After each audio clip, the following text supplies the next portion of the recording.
नमस्कार दोस्तों।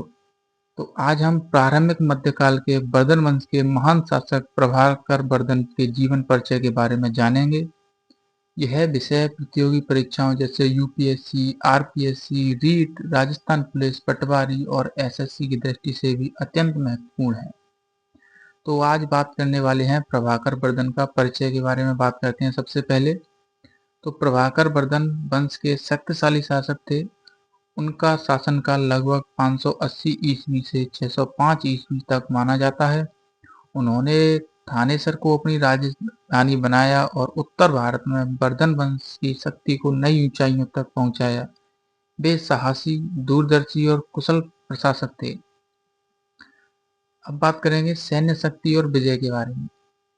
प्रभाकर वर्धन ने अपने शासनकाल में हूणों तथा अन्य आक्रमणकारियों का डटकर सामना किया। उनकी वीरता के कारण वर्धन राज्य सुरक्षित और शक्तिशाली बना। उन्होंने अपनी सेना को संगठित किया और राज्य की सीमाओं की रक्षा के साथ साथ अपने प्रभाव का भी विस्तार किया। आगे बात करेंगे प्रशासन और शासन की। प्रभाकर वर्धन एक कुशल शासक थे। उन्होंने राज्य में शांति और सुव्यवस्थित प्रशासन स्थापित किया। उनके शासनकाल में प्रजा सुरक्षित थी और राज्य की आर्थिक तथा राजनीतिक स्थिति मजबूत हुई।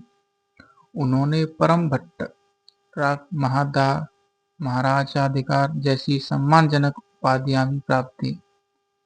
अब बात करेंगे उनके परिवार के बारे में। तो प्रभाकर वर्धन की पत्नी का नाम यशोमती था। उनके दो पुत्र रहे, राज्यवर्धन और हर्षवर्धन, तथा एक पुत्री राजश्री थी। आगे चलकर हर्षवर्धन उत्तर भारत के सबसे प्रसिद्ध सम्राट बने।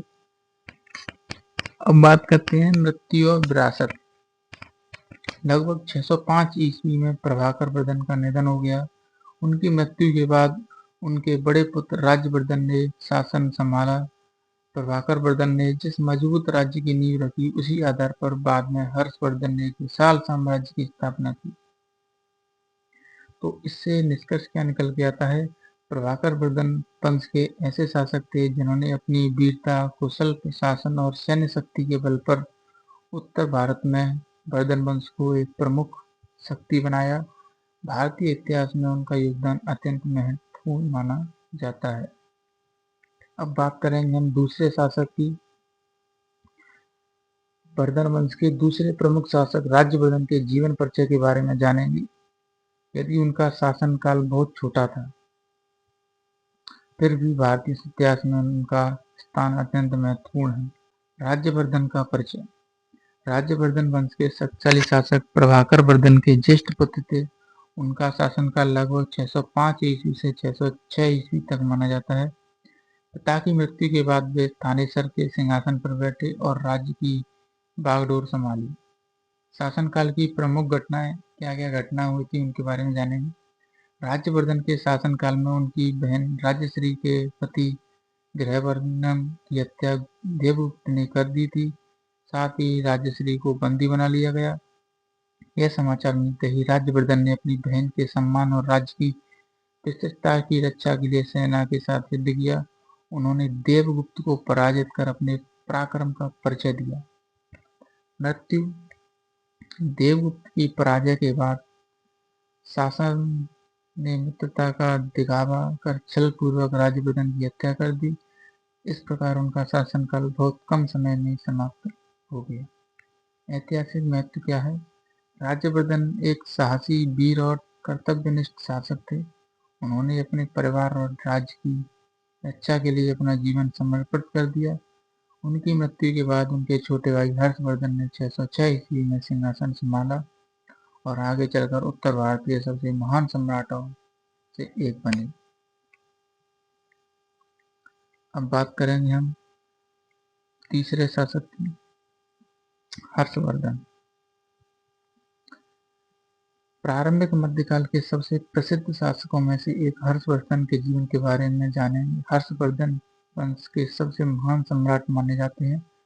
उनके शासनकाल में बहुत उत्तर भारत में राजनीतिक स्थिरता, सांस्कृतिक उन्नति और धार्मिक सहिष्णुता का विकास हुआ।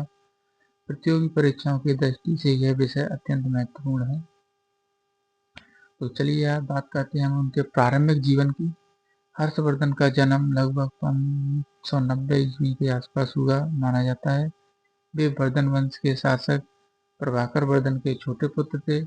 उनके बड़े भाई राज्यवर्धन तथा बहन राजश्री थी।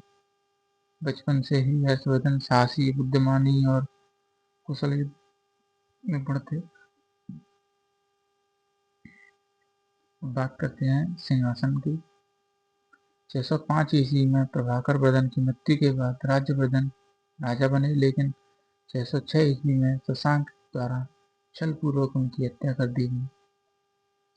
इसके बाद मात्र 16 वर्ष की आयु में हर्षवर्धन थानेसर के सिंहासन पर बैठे। उन्होंने अपनी बहन राजश्री को सुरक्षित बचाया और राज्य को पुनः संगठित किया। उनका साम्राज्य का विस्तार कहाँ तक था। हर्षवर्धन ने अपने पराक्रम और कुशल नेतृत्व से उत्तर भारत के अधिकांश भाग को अपने अधीन कर लिया। उनका साम्राज्य पंजाब से लेकर बिहार और उड़ीसा का बड़े हिस्सा तक फैला हुआ था।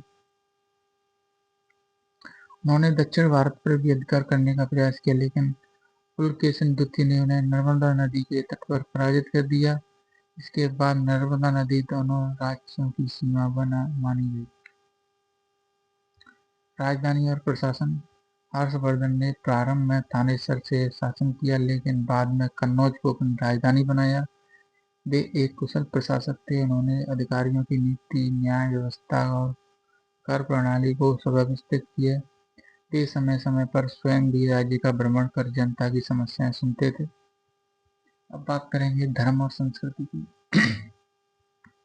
हर्षवर्धन धार्मिक सहिष्णुता के पक्षधर थे। प्रारंभ में वे भगवान शिव के उपासक थे, लेकिन बाद में बौद्ध धर्म से भी प्रभावित हुए।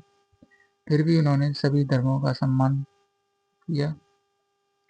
वे प्रत्येक 5 वर्ष में प्रयाग में विशाल धार्मिक सभा आयोजित करते थे, जहां वे अपनी संपत्ति का बड़ा भागदान कर देते थे।